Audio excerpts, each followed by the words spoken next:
Good evening, ladies and gentlemen. Recorded by Richter, back with a brand new review for you. This is another concert review while I'm working on writing my script for the Detroit week. I know I said that I was going to have that out this week, but I don't know why I put these unrealistic deadlines on myself when I'm literally my own boss.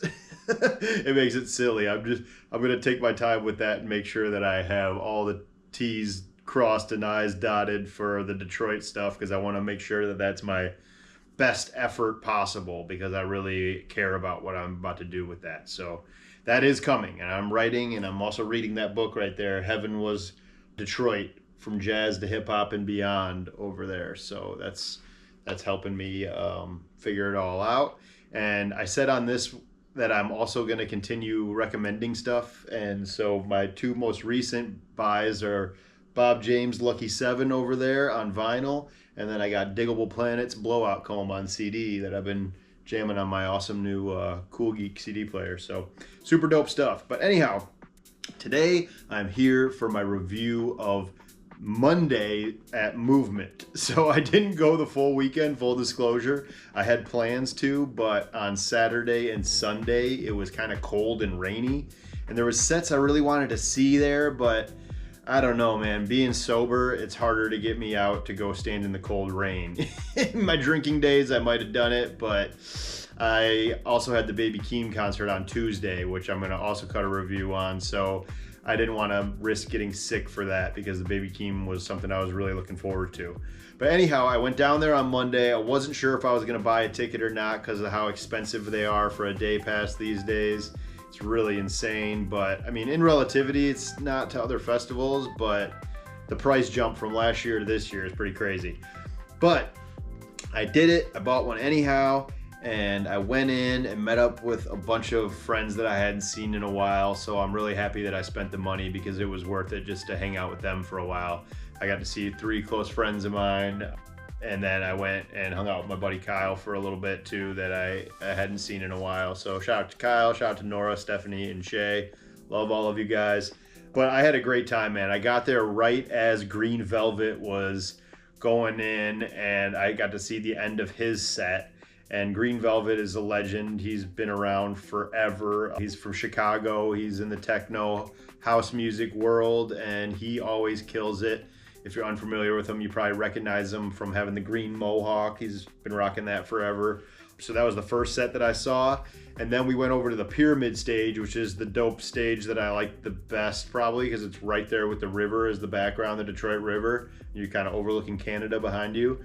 And it was just a really good experience, and it was someone that is crazy because they had a huge hit in the 90s, and then I kind of really haven't paid much mind to this person in a while, and that was Louis Vega. You remember Louis Vega? He had had some pretty popular song, Little Bit of Monica in My Life, that song. But he did a great DJ set with his wife.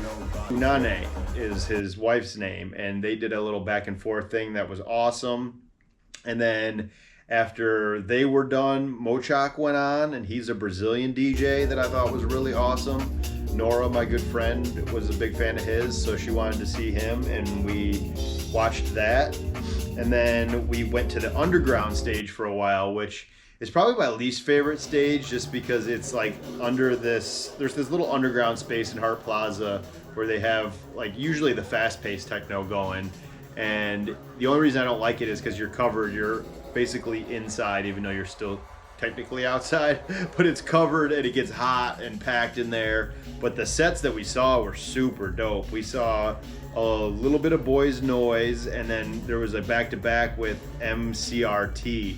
They're both German DJs, and I really enjoyed their back-to-back. It was fast-paced, hard-hitting, but it was funky, and it was a lot of fun. It was pretty grimy, but that's my favorite kind of stuff when it's done right, obviously. And then the final set that we saw of that evening was Overmono, and I was brand new to Overmono as well. This is a Welsh duo, 2 brothers, and they were my highlight, I think, of the entire festival, because it was just a really inspired set, and it was something that was very unique. And it was right when I got to see my buddy Kyle too for a while, who I'd seen in forever. who I've been going to shows with for as long as I can remember. So it was great to see him. I hadn't seen him in about a year. So we watched that set together before leaving up out of there. I think Movement did a great job pivoting with the weather. There was great sets all over the city. James Brown did a set at Paris Bar on Monday. I was bummed I couldn't see it. I really wanted to see them. And then also Moody Man, legendary Moody Man, did a set at TV Lounge. And then he did a barbecue the following day. So that was really cool. And it's just a really awesome to see how far this festival has come. It seems as if that it's more of a big deal outside of Detroit now, because I mean, these DJs and stuff are coming from all over the world, but now it seems like we're getting audiences from all over the world too. So that's really cool. It's been a staple in Detroit for 25 years now, maybe even more than that. And it used to be a free festival originally. They even booked big acts when it was a free festival. And Method Man and Redman were there one year when it was free.